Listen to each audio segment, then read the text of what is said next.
കായംകുളം നഗരസഭ 15-ാം വാർഡ് കോൺഗ്രസ് കമ്മിറ്റിയുടെ ആഭിമുഖ്യത്തിൽ കുടുംബസംഗമവും മുതിർന്ന പൗരന്മാരെ ആദരിക്കൽ ചടങ്ങും നടത്തി. KPCC secretary advocate E Sameer ഉദ്ഘാടനം നിർവഹിച്ചു. കായംകുളം നഗരസഭ 15-ാം വാർഡ് കോൺഗ്രസ് കമ്മിറ്റിയുടെ ആഭിമുഖ്യത്തിൽ കുടുംബസംഗമവും മുതിർന്ന പൗരന്മാരെ ആദരിക്കുന്ന ചടങ്ങും സംഘടിപ്പിച്ചു. DCC അംഗം എ ഹസൻകോയുടെ അധ്യക്ഷതയിൽ ചേർന്ന ചടങ്ങ് KPCC secretary advocate E Sameer ഉദ്ഘാടനം ചെയ്തു. കോൺഗ്രസ് ഒരുപാട് ജയങ്ങൾ നേടിയ പ്രസ്ഥാനമാണ്. കോൺഗ്രസ് അതിനു മുമ്പ് 60 ആണ്ടുകൾ സൂര്യൻ ശ്രമിക്കാത്ത ബ്രിട്ടീഷ് സാമ്രാജ്യത്വത്തിന്റെ മുന്നിൽ അവരുടെ നിറത്തോക്കുകൾക്കും പീരങ്കികൾക്കും മുന്നിൽ പെരുമാറി കാട്ടി നമ്മൾ പിടിക്കുന്ന മൂവർണ്ണക്കൊടി, മഹാത്മാഗാന്ധി പിടിച്ച മൂവർണ്ണക്കൊടി കൈകളിലേന്തി ആകാശത്തോളം ആ കൊടിയുടെ അഭിമാനം ഉയർത്തിപ്പിടിച്ചുകൊണ്ട് പോരാടി ഈ രാജ്യത്തിന് സ്വാതന്ത്ര്യം നേടിക്കൊടുത്ത പ്രസ്ഥാനമാണ്.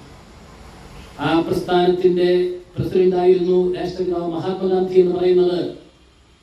കാലം എത്ര കഴിഞ്ഞാലും വരാനിരിക്കുന്ന എത്ര തലമുറകൾ കടന്നു വന്നാലും അഭിമാനം പകരുന്ന ആവേശമാണ്. നമ്മൾ മഹാത്മാഗാന്ധിയുടെ പിന്മുറക്കാരാണ്.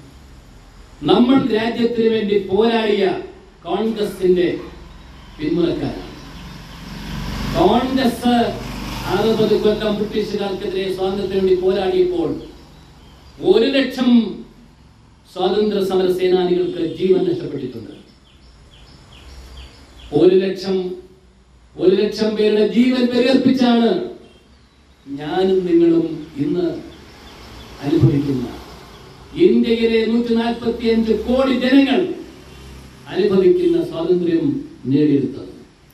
അത് കോൺഗ്രസിന് സംഭാവനയാണ്. അക്കാലത്ത് കോൺഗ്രസിനെ ഒറ്റുകൊടുക്കാൻ വേണ്ടി ശ്രമിച്ച ഷൂർണക്കിയ ആളുകളാണ് ഇന്ന് രാജ്യം ഭരിക്കുന്നത്. അന്ന് കോൺഗ്രസിനെ ഒറ്റുകൊടുത്ത കമ്മ്യൂണിസ്റ്റുകാരാണ് ഇന്ന് കേരളം ഭരിക്കുന്നത്.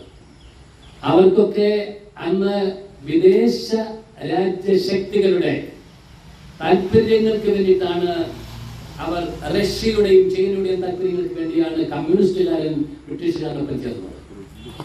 അതുപോലെ തന്നെ അവർ ബ്രിട്ടന്റെ താല്പര്യങ്ങൾക്ക് വേണ്ടിയാണ്, ആ താല്പര്യത്തിന് വേണ്ടിയായിരുന്നു അന്നത്തെ ഹിന്ദു മഹാസഭ എന്ന് പറയുന്ന, ജനസംഘം എന്ന് പറയുന്ന ഇന്നത്തെ പുതിയ രൂപമായ പഴയ BJP. അന്ന് അവരുടെ നേതാക്കന്മാരുടെ ആ ഒരു പൈതൃകം രാജ്യദ്രോഹത്തിന്റെ പൈതൃകമാണ്, രാജ്യത്തെ ഒറ്റുകൊടുത്തതിന്റെ പൈതൃകമാണ്. പക്ഷെ നമ്മളെ സംബന്ധിച്ചിടത്തോളം നമുക്ക് എക്കാലവും ജനങ്ങളുടെ മുന്നിൽ അവതരിപ്പിക്കാൻ പറ്റുന്ന ഉജ്ജ്വലമായ രാഷ്ട്രീയ പൈതൃകത്തിന്റെ ഉടമകളാണ് ഇന്ത്യൻ നാഷണൽ കോൺഗ്രസ് പ്രവർത്തിക്കുന്ന വാർഡ് പ്രസിഡന്റ് മുതൽ ബൂത്ത് പ്രസിഡന്റ് മുതൽ അഖിലേന്ത്യാ കോൺഗ്രസ് കമ്മിറ്റി പ്രസിഡന്റ് വരെയുള്ള നമ്മുടെ നേതൃശ്രേണിയിലെ, നമ്മുടെ പ്രവർത്തക ശ്രേണിയിലെ ഓരോ ആളും കോൺഗ്രസിന്റെ അഭിമാന സ്തംഭങ്ങളാണ്. M. വിജയമോഹൻ, ചെറുപ്പുറത്ത് മുരളി, ബിജു നസറുള്ള, P. ഗീത, സന്തോഷ് മാത്യു, ത്രിദീപ് കുമാർ, അബ്ദുൽ ഹമീദ്, യൂസഫ് കുഞ്ഞ്, ഗീവർഗീസ് ഷാമുൽ, അനീഷ് തുടങ്ങിയവർ സംസാരിച്ചു. CDNet news, Kayamkulam.